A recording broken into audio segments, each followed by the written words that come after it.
छोटा फणस, कच्चा फणस, कुयरी, कोणी पूस भाजी म्हणतं, त्याची भाजी तुम्हाला आवडते का? जबरदस्त टेस्टी लागते. एकदम साध्या सोप्या आपल्या मालवणी पद्धतीने मी तुम्हाला सांगणार आहे.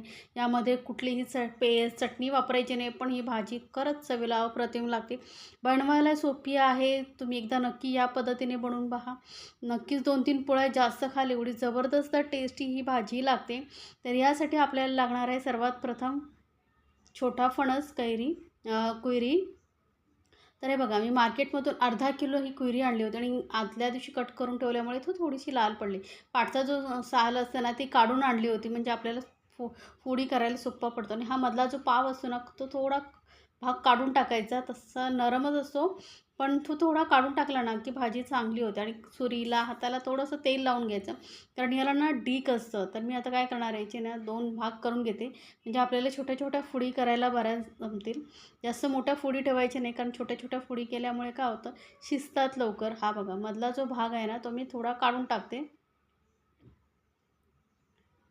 आणि बाकी सर्व आपल्याला घ्यायचं आहे. आता याची छोटे-छोटे असे पीसेस करून घेऊया आपण.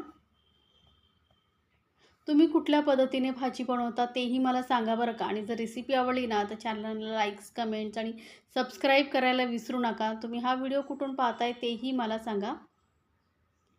तर हे असे ना, मी ह्या फणसाचे छोटे छोटे भाग करून घेते. अर्धा किलो प्रमाणामध्ये ना, जर हे तुम्ही फणस आणलात कुयरी, तर 4-5 जणांना आरामात भाजी पुरते. आता ही ना भाजी आपण स्वच्छ 2-3 वेळा धुवून घेऊया, कारण थोडा डीक असतो ना, त्यामुळे थोडा धुवून घेतला की त्याचं डिकाचं प्रमाण कमी होतं आणि भाजी आपली व्यवस्थित होते. आता काय करायचं आहे, असं मोठं वाडगं वगैरे घ्यायचं, म्हणजे काय होतं, शिजायला बरं पडतं. कारण कुकरच्या डब्यामध्ये काय होतं, मग पूर्ण डबा तुमचा चिकट होईल.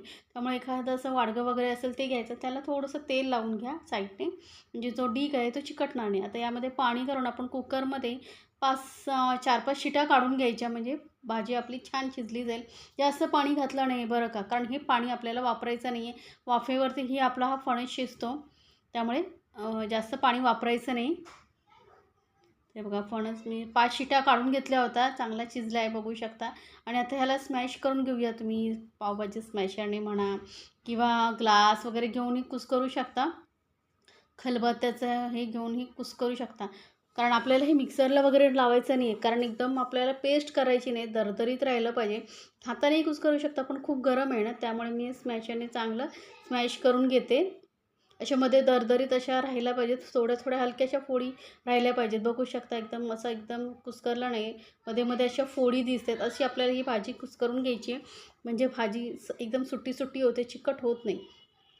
आता यामध्येच आपण घालणार आहोत मसाले. तर पाव चमचा एवढी हळद घातली. गरम गरम असताना मसाले घातले ना, की छान यामध्ये लागतात आणि भाजीही टेस्टी होते. एक मोठा चमचा भरून इथे मी लाल मिरची पावडर घातली. तुम्हाला तिखट किती हवं आहे त्यानुसार लाल मिरची पावडर घाला. अर्धा चमचा गरम मसाला पावडर घातला आहे. जास्त मसालेही लागत नाही या भाजीला.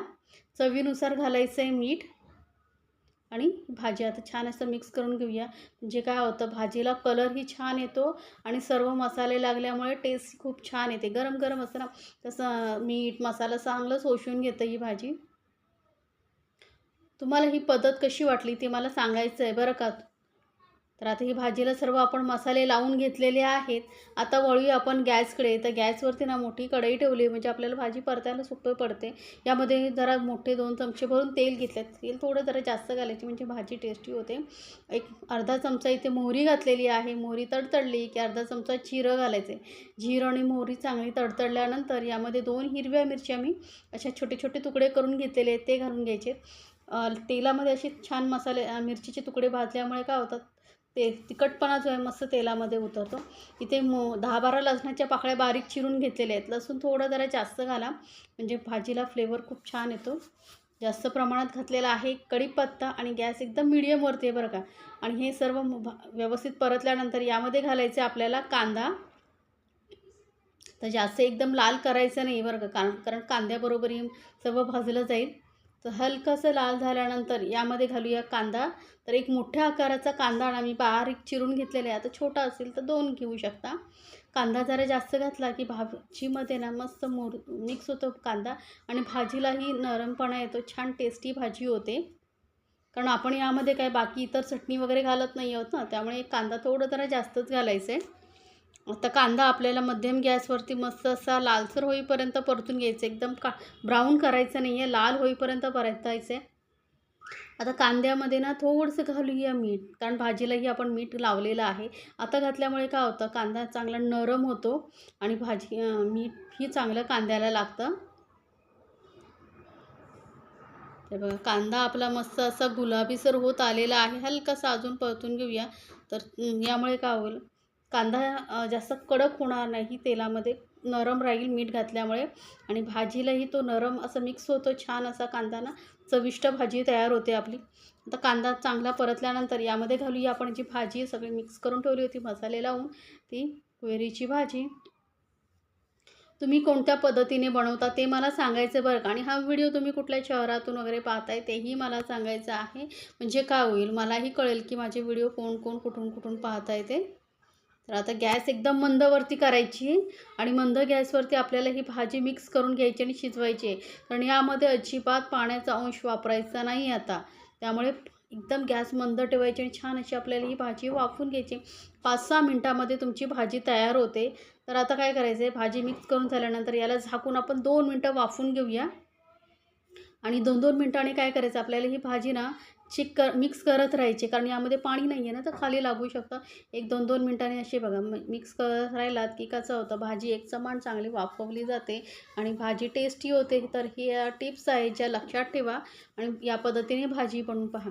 आता परत याला आपण कवर करूया आणि वाफवून घेऊया. तर बघा मध्ये मध्ये मिक्स करत राहायची आहे बरं का, लक्षात ठेवा.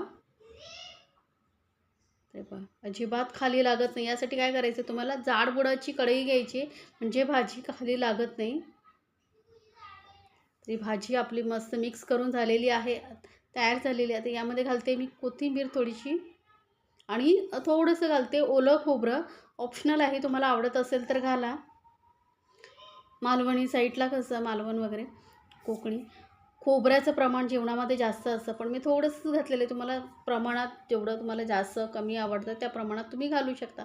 थोडंसं हलकंसं घालायचं आणि मिक्स करून आपण ही भाजी आपली गरमागरम सर्व करूया. तर झटपट अशी टेस्टी अशी आपली भाजी कोयरीची, कच्च्या फणसाची, छोट्या फणसाची तयार झालेली आहे. तर नक्की बनवा आणि मला सांगायचं बरं का, तुम्हाला ही रेसिपी कशी वाटली. आणि रेसिपी आवडली तर चॅनलला लाईक्स, कमेंट्स आणि सबस्क्राईब करायला विसरायचं नाही आहे बरं का. सोबतच जो छोटा बेल आयकॉन येतं ना साईडला, तेही प्रेस करायचं, म्हणजे माझ्या नवीन रेसिपीचे नोटिफिकेशन लगेचच तुमच्यापर्यंत पोहोचेल.